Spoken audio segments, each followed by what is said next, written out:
You might think you're being super nice by always saying yes. You might think you're being super nice by always not stating your opinion. But let me tell you that you're not being nice to one person by doing that, and that is you. As women, we are definitely conditioned to always say yes, not really state our opinion, not really speak up as much, and just say sorry for absolutely everything. And one of the hardest lessons I had to learn was how to set a boundary to other people, with myself, with my work, with my friends. And I'm going to be honest, I'm still on this journey.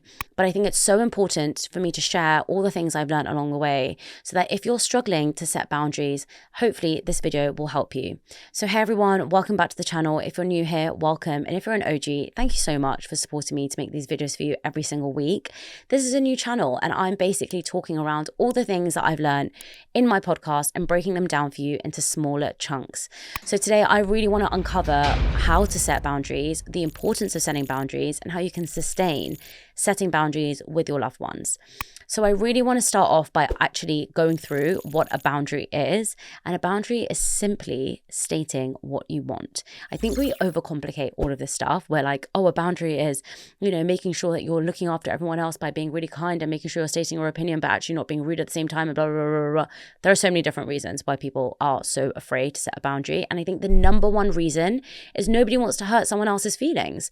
We hate being the person that says no because it makes the other person feel like you're saying no to their podcast request or saying no to their going out plans or saying no to going over and seeing them or whatever it is. But I think it's so important to learn to say no, because one thing that I've discovered about myself is that when I was saying yes to so many things, I was becoming deeply unhappy.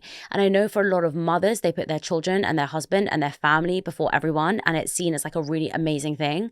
But what I've really learned in my podcast is it's so important for any mother who's watching this right now to take this time for yourself. It's really important to any woman that's watching this to take time for yourself. And it's also really important for men to just say, hey, listen, I can't do this month. I'm not going to be able to cope.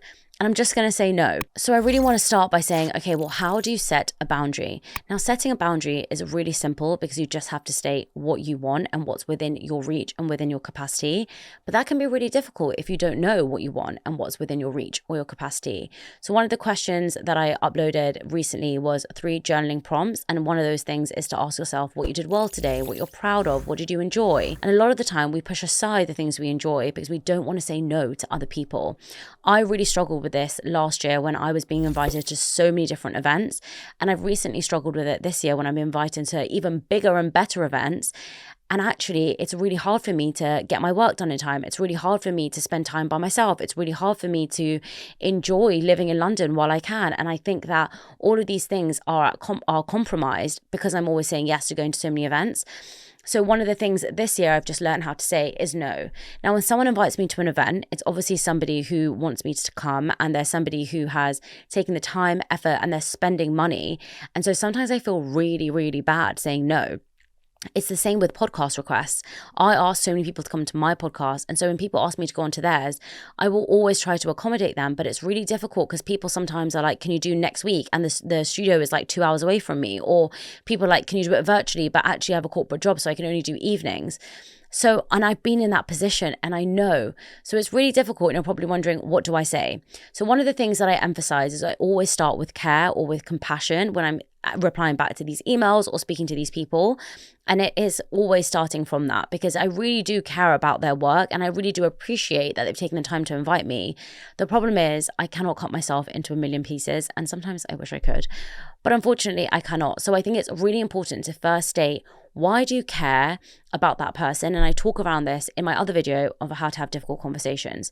So always start with care. Hey, I really appreciate you inviting me. The event looks absolutely incredible. Unfortunately, this week is so busy for me and I won't be able to make it, but I really hope the event goes well. I think that's a really nice way to set a boundary by telling somebody I won't be able to come, whilst respecting the fact that they've taken the time, effort, and energy to message me and also invite me. And I think a lot of the time we can think, oh, if I don't go this time, then they're not going to invite me again. If they don't invite you again, then they don't invite you again. But in that moment, what I needed was personal space and personal time, and that's what I chose to take it.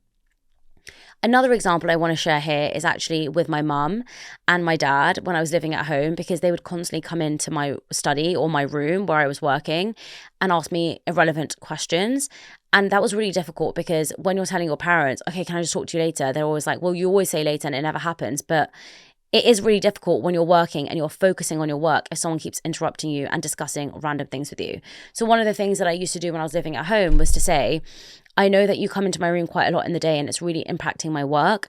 So if it's okay, at lunch, if there's anything you want to discuss with me, just let me know and I'll come down. Or when we're having dinner, or if you don't have dinner together, or in the evening, before I go out or before I have dinner, if you want to tell me anything, just let me know. So you're making space and time for them, and you're letting them know that you care about their issues or their problems or whatever they want to talk to you about, whilst not dismissing the fact that you actually need to focus on your work. And that's really, really important for you. One thing that's really important to remember is you're not actually responsible for other people's feelings. And this is so difficult for me because I feel so guilty. I'm a massive empath.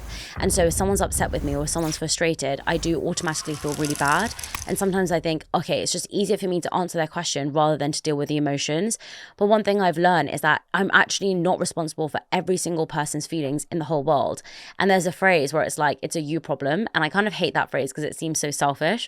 But a lot of the time it is their problem. If they're going to interrupt you and they're not going to respect your boundaries, or if that person is not going to understand that you can't go to their, let's say for example, someone's having an abroad wedding and you can't afford to pay $2,000 to go to their wedding.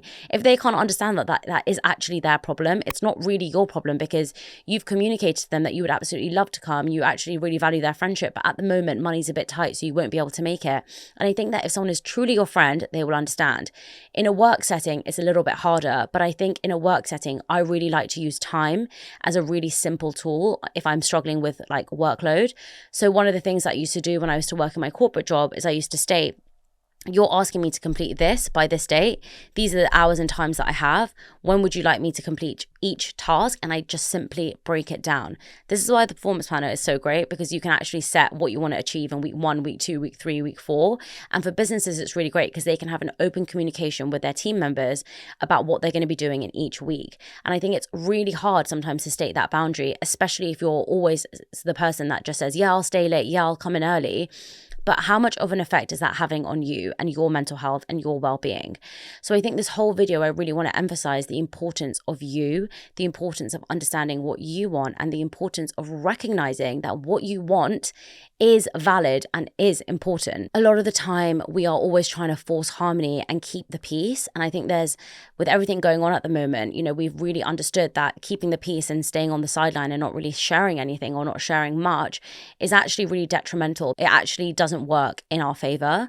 And I think if you see someone being disrespectful, if you see someone being rude, if you see someone being horrible to one of your friends, you're probably going to say something. So why aren't you saying something when it's coming to you?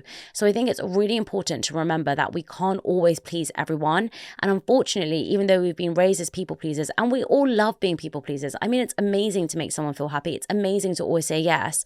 But actually, are you going to be on your best performance if you say yes to a podcast that you're not really ready for? Are you going to be the best employee if you're completely burnt out? No, because you're not prioritizing yourself and you're not prioritizing your needs.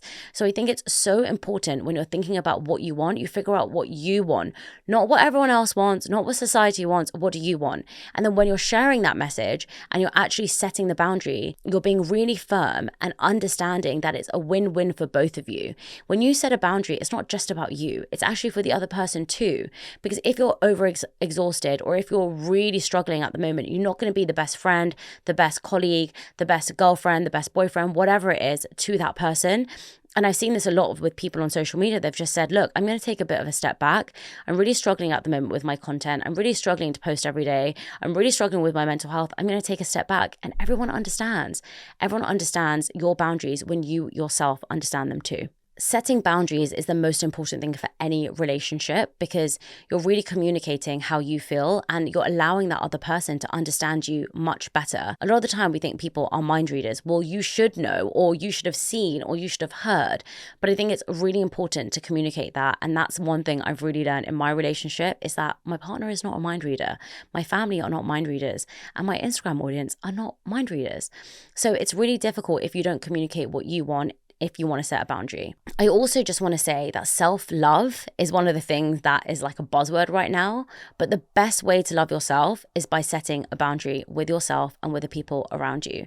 If you don't set boundaries with other people, unfortunately, people might walk all over you and you might start to resent them and start to resent yourself for not saying anything. And I know that saying something can be really difficult, and that's why I've created a framework to how to have a difficult conversation, which I'll leave here if you want to watch that video. This was super quick and super short, but I really wanted you to know that you are the most important person in your life. You are the person you're going to be spending the most time with, so you should be your priority. If you love this video, I just really appreciate it if you give it a like and subscribe to this new channel, because I'm trying to grow it so I can spread more messages like this. I hope you have a wonderful morning, afternoon, or evening, wherever you're watching this, and I will see you in my next video.